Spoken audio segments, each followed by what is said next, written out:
Здравствуйте, дорогие друзья! С вами специализированный сервис РЕ-67 город Смоленск. Мы специализируемся на ремонте профессионального звукового, светового оборудования, а также различных электромузыкальных инструментов и хай-фай, хай-энд и большого количества раритетного оборудования, как аудио, так и иного. И сегодня у нас как раз вот раритетные музыкальные синтезаторы ударных инструментов, вот так правильно они называются, ну, ритм-бокс, да, по-современному, драм-машинки. Это отечественные аппараты 70-х годов выпуска и разработки. Они носят название, так и носят название ритм, да, вот здесь вот. Их 3 штуки. Они 3 одинаковых аппарата, они пришли от одного из постоянных наших клиентов, из очень крупного южного региона России, Краснодарский край. 2 из них уже полностью отремонтированы и собраны, а 3-й мы вот вам сейчас покажем его начинку, он тоже уже готовый, он уже тоже стучит. Кстати, насчет стучит. Дело все в том, что в советское время, да, вот эти драм-машинки, так называемые, как импортные, ну, типа там Ямаха, Роланды, Алесисы, называли, ну, дурак, да, музыканты. Вот. А ударника вот одного спрашивают, вот ты там стучишь. На что ударник говорит: нет, стучит дятел и дурак. Ну, или сексот в органы КГБ. А я играю. Так вот, эта машинка как раз уже тоже работает, 3-я, специально мы вам разобрали, как бы оставили в разобранном виде, а потом я вам сейчас покажу, из чего она состоит. Это чисто аналоговая машина. Скорее всего, ну, таким наибольшим прототипом, можно сказать, было оборудование не Alesis это и не известные, я имею в виду, драм-модули, драм-машинки от Yamaha серии RX, так называемых, потому что это или Roland DTR серии, это более позднее, это уже 80-х годов оборудование, а в 70-х наибольшее, кстати, она сейчас с точки зрения коллекционной ценности имеет просто огромнейшую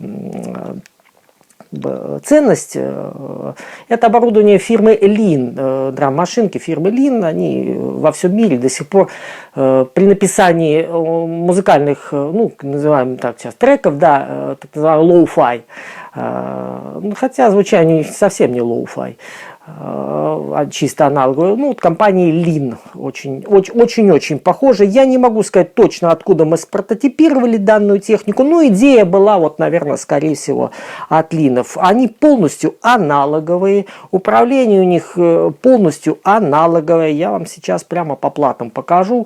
И формирование звуков, самого тембрального звука, да, оно происходит чисто в аналоге, без применения вообще даже каких-либо микросхем, а на обычных, на тот момент очень распространенных в 60-е и 70-е годы в советской промышленности, в советской технике транзисторах. Вот год выпуска на одном из аппаратов, я вам прямо сейчас шильдик покажу. Вот он, год выпуска 76-й, у них примерно одинаковые у всех. Это середина 70-х годов. Ну вот в данном случае могу вам сказать, что выпускал их нет не какой-то очередной, назовем так образно выражаясь, вертолетный завод. Нет, выпускал их предприятие, которое специализировалось на выпуске электромузыкальных инструментов в 70-х годах. Посмотрела я там сейчас немножко, вот год выпуска на шильдике плохо вам, возможно, заметен, но я под микроскопом, под сильным увеличением я разбирал, что там 1976 год выпуска конкретно вот этого аппарата, вот, ну и остальные примерно так же, по деталям там это видно, по тем, которые стояли, на деталях обычно можно прочитать. Там примерно середина 70-х годов, 74-й, 73-й, 75-й год детали стоят вот так вот. Где-то. То есть выпуск середины 70-х годов у них, у всех. Итак, вот они у нас тут раскиданы на столе, эти платы.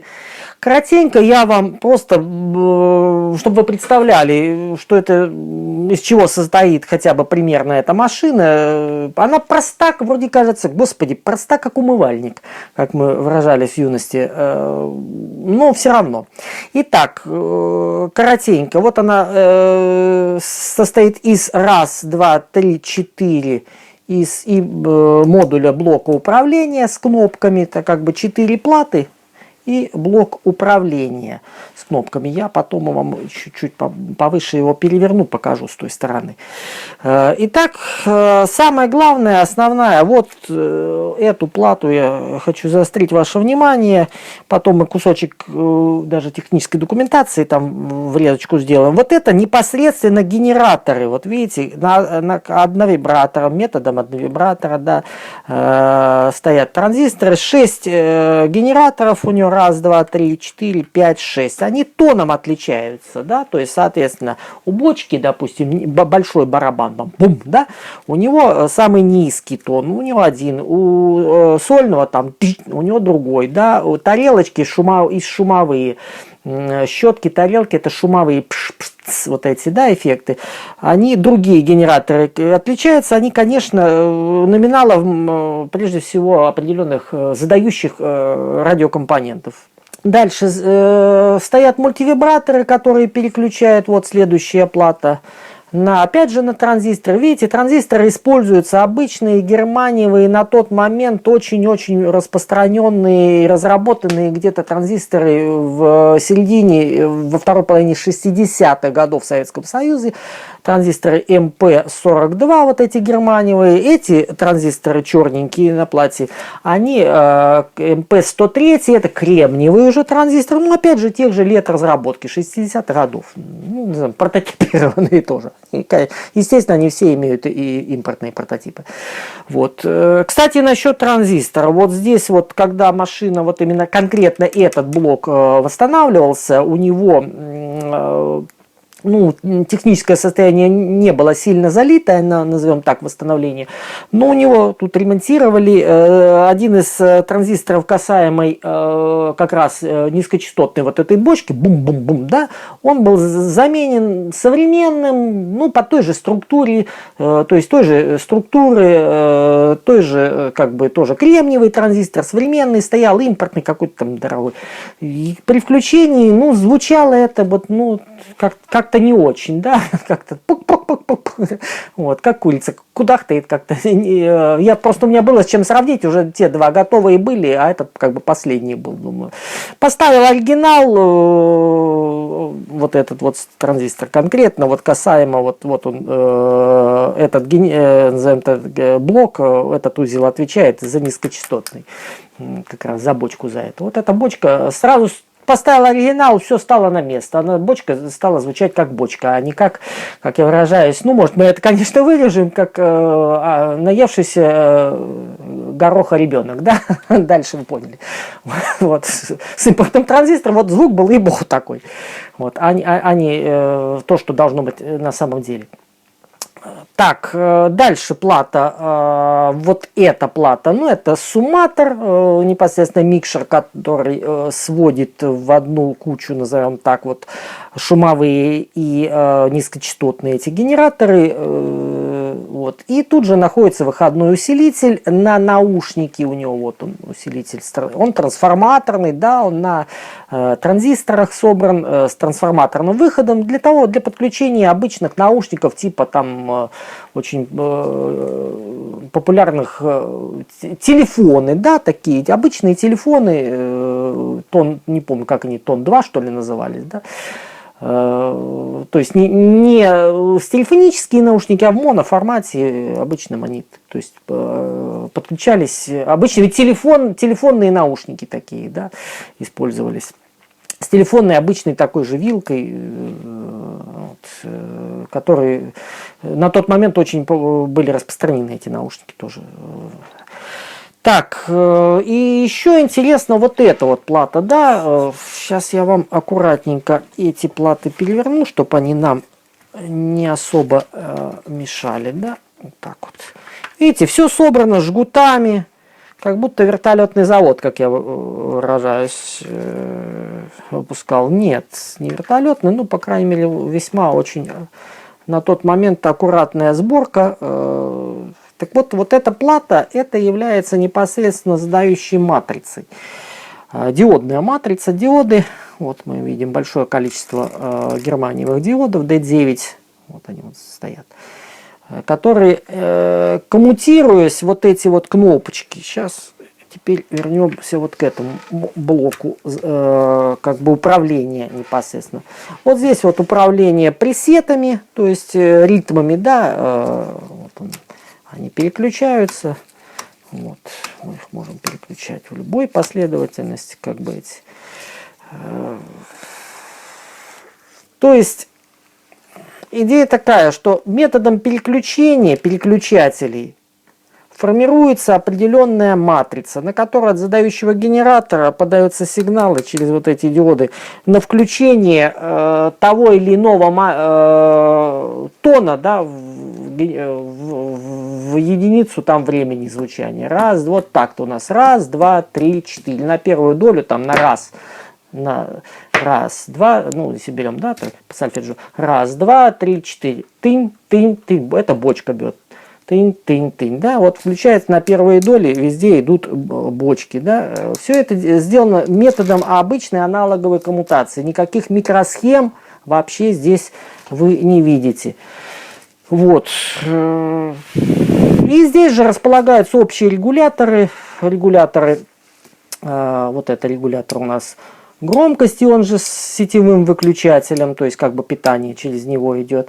Дальше средний регулятор, это регулятор тембра. Но он в данном случае не тембра, он управляет вот как раз вот этой платой микшера. То есть два типа генераторов, там как бы генераторы шума и генераторы тона. Вот это соотношение между, то есть бочка, рабочий барабан и это как бы генераторы тона, а всякие щетки и тарелки, они сделаны из генераторов шума. И вот это соотношение как раз на плате микшера регулирует вот этот вот средний регулятор. И здесь же последний регулятор, это регулятор непосредственно темпа, где мы выставляем темп. Вот. Ну, здесь управление пуск-стоп его. Ну, здесь не оригинально, я оставил в последнем, к сожалению, не оригинальная конструкция. В тех оригинальная стоит клавиша такая большая. Здесь эта клавиша утеряна. Здесь была ранее кем-то, ну, ранее установлена вот такой вот тумблер установлен. Кстати, оно имеет также и ножное управление для ударника, то есть тот, который ножной так называемый выключатель. Вот, вы можете его управлять и с ноги. То есть он имеет либо включить, либо остановить.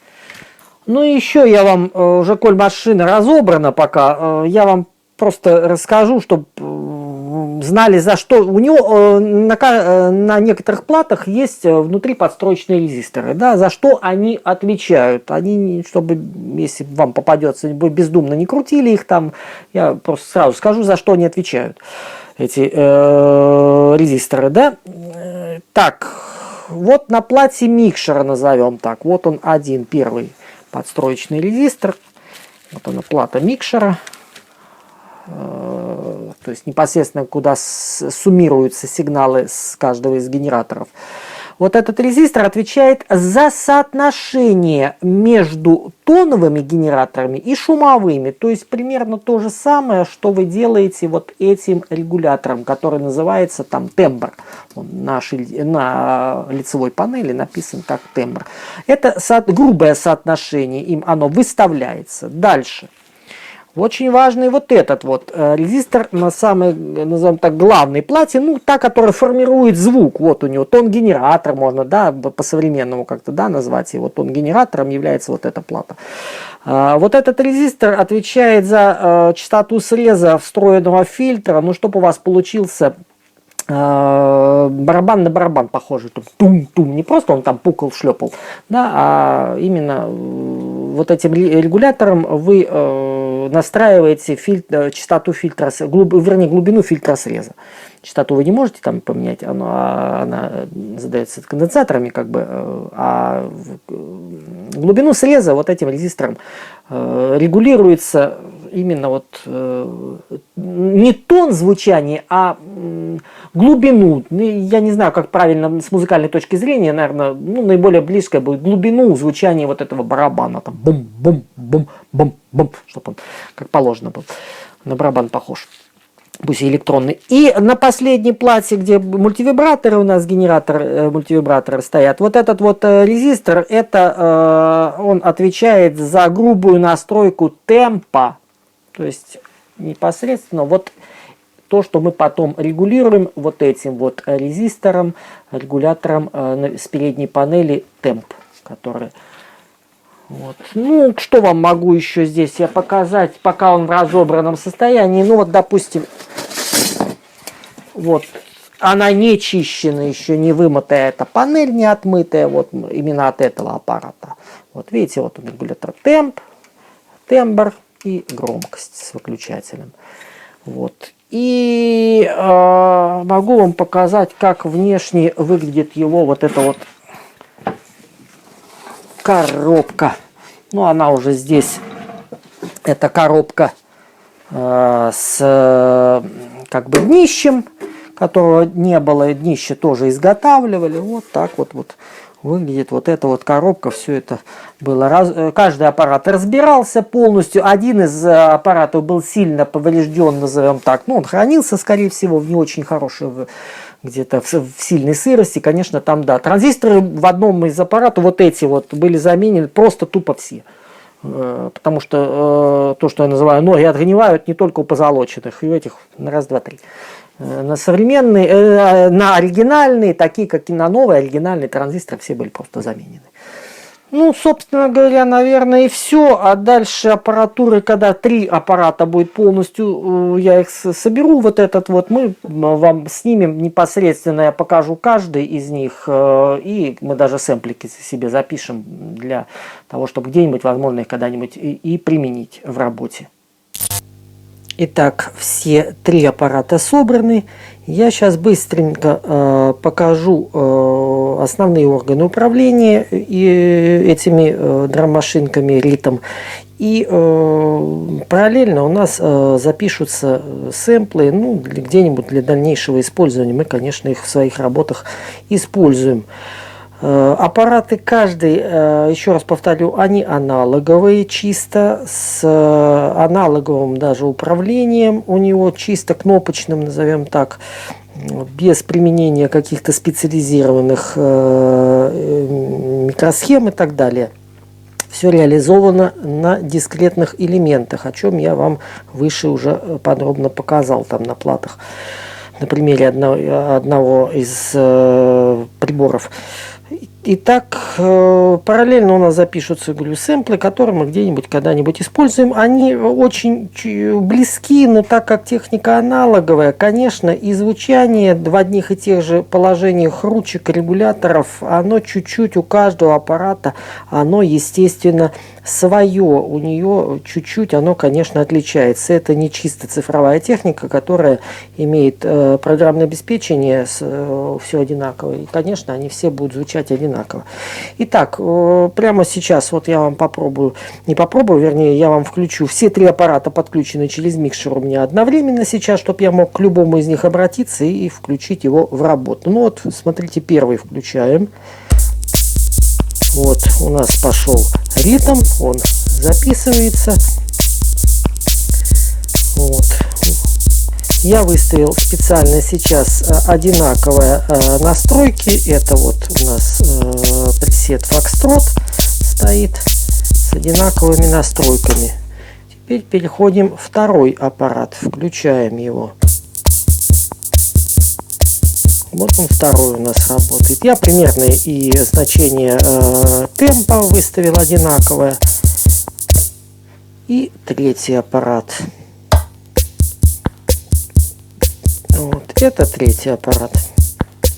Опять же, видите, настройки одинаковые. Тот же Foxtrot стоит, те же включены кнопки. Кстати, касаемо этих вот кнопок следующие. Ну хорошо, сейчас перейдем непосредственно уже к органам управления.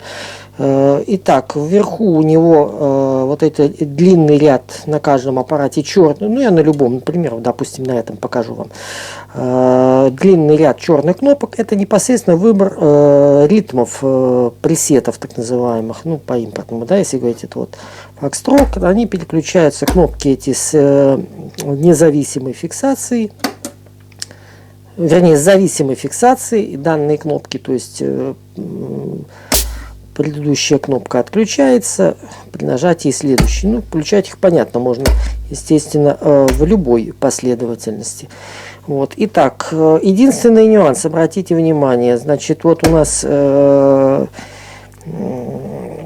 значит, внизу и вверху, да, где по-современному говоря Shift, так называемый, располагается, да, вот эта вот кнопка является шифтом. Она с независимой, она с фиксацией, то есть вот мы, то есть при ее нажатии у нас включается нижний ряд. Вот. Кнопка отжата — это у нас верхний ряд ритмов. Кнопка нажата — это у нас нижний ряд ритмов. И смотрите внимательно. С этой стороны справа находится такая же кнопка. И у нас вот видно, что до вот этой вот кнопки марш и марш 2, это у нас работает кнопка для подключения нижнего ряда ритмов. Это вот эта левая кнопка. А с вальса по румбу, да, у нас работает вот для того аналогично. Кнопка у нас отжата, у нас верхний ряд ритмов включается, кнопка у нас нажата, включается нижней вариации ряд ритмов. Далее внизу располагаются непосредственно можно, опять же скажу, что вот эти вот кнопочки, они работают далеко не на всех пресетах, но вот в основном на первых. Это причем у всех трех аппаратов одинаково, это вложено в конструкцию. Вот смотрите, я сейчас выключаю барабаны, включаю этот аппарат на воспроизведение фокстрота. Вот, пресет фокстрот включен у меня, да? Да. Запускаем и начинаем набирать. Вот большие барабаны. Вот, пошли большие барабаны. Вот мало я добавил, да? То есть это барабаны переключения.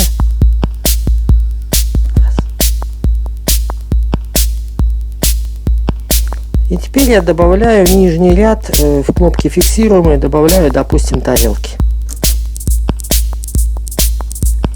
Вот. Аналогично будет управляться они и на всех остальных. Еще раз, ну или щетки, допустим. Вот мы добавили еще щеточки сюда, в этот ритм.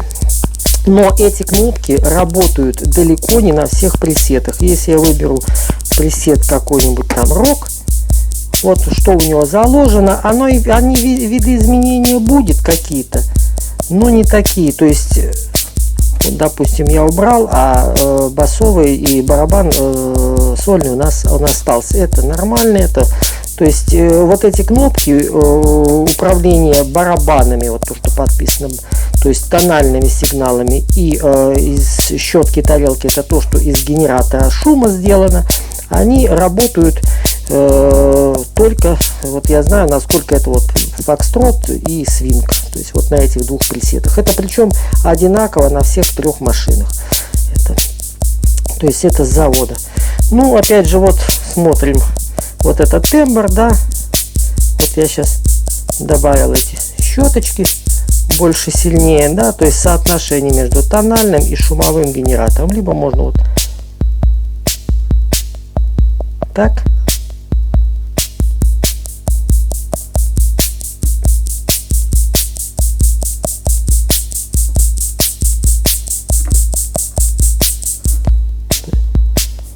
То есть можно на лету это дело регулировать, таким образом изменять звучание. Ну, дальше последний у нас это темп.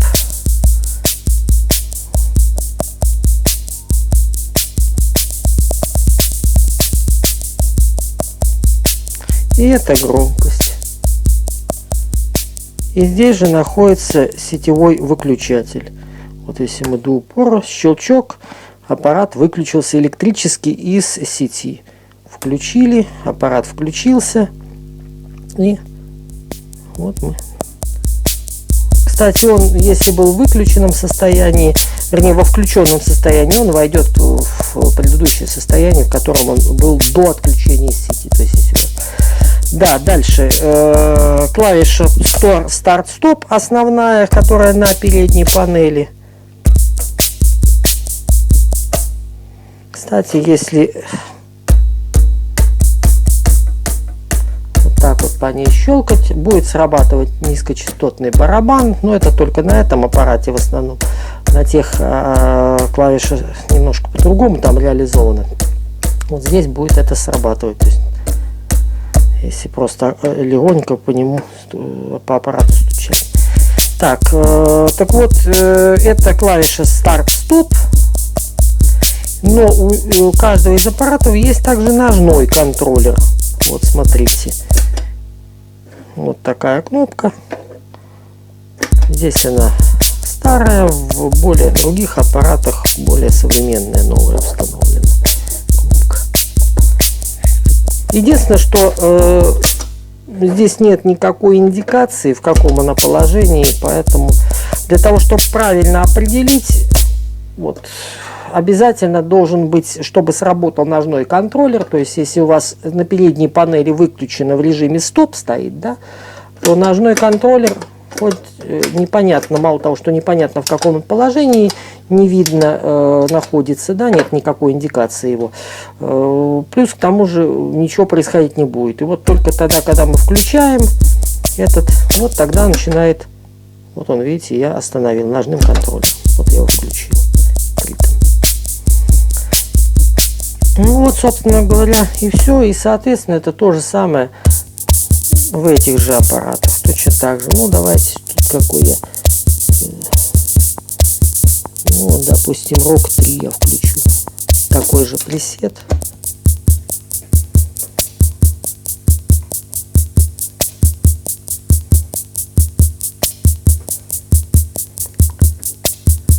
И включу.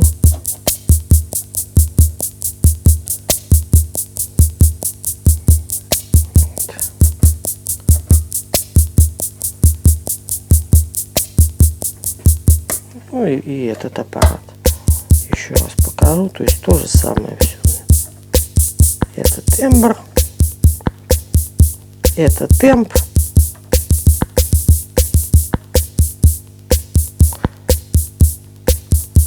это, соответственно, уровень громкости, тоже с выключателем.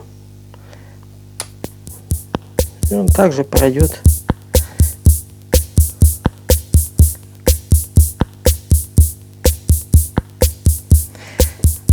Войдет в тот режим, в котором он был до отключения из электропитания. Также у него, вот смотрите, эта же кнопка. Сейчас он включен. Я нажимаю на кнопку. Он ножного контроллера отключился. Нажимаю еще раз. Все, пошел. Драм-машина пошла в работу, стартанула.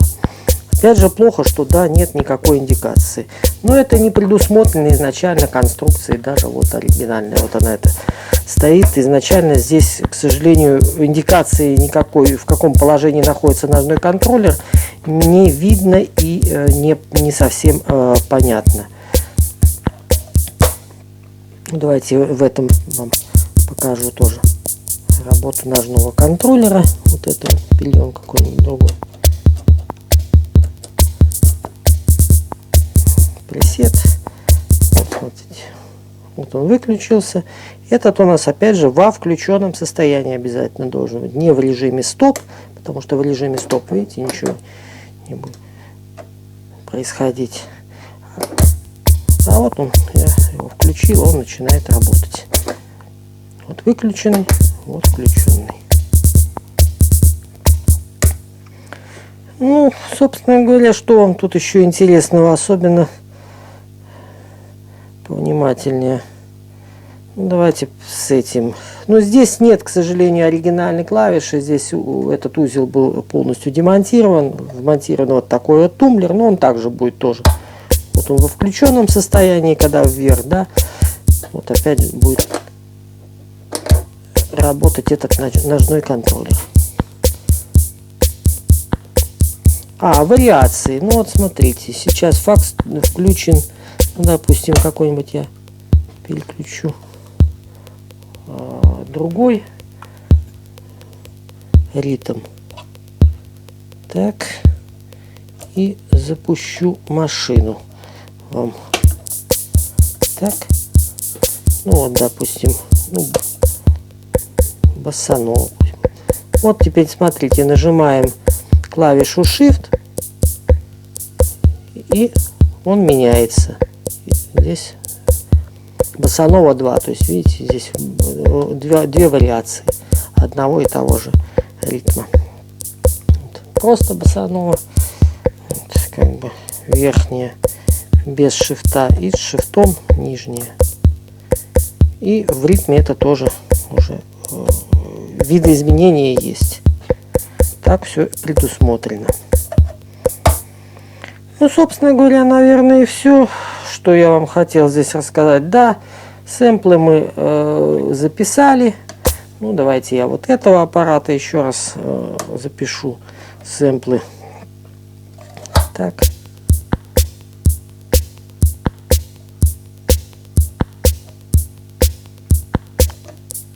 Вот я оставил одну бочку.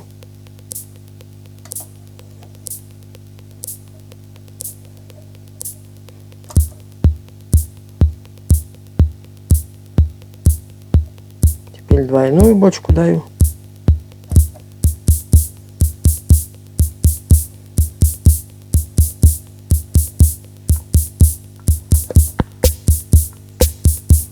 И сольник добавляю. Вот без тарелочек, щеток.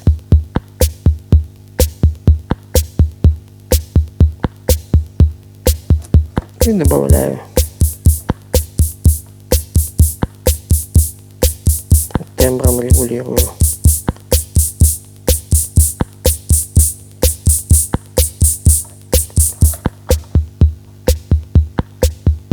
Оставил без тарелок, выключил тембром этим соотношением на микшере. Я вам раньше показывал, там, когда аппараты разобраны были, как это реализовано электрически.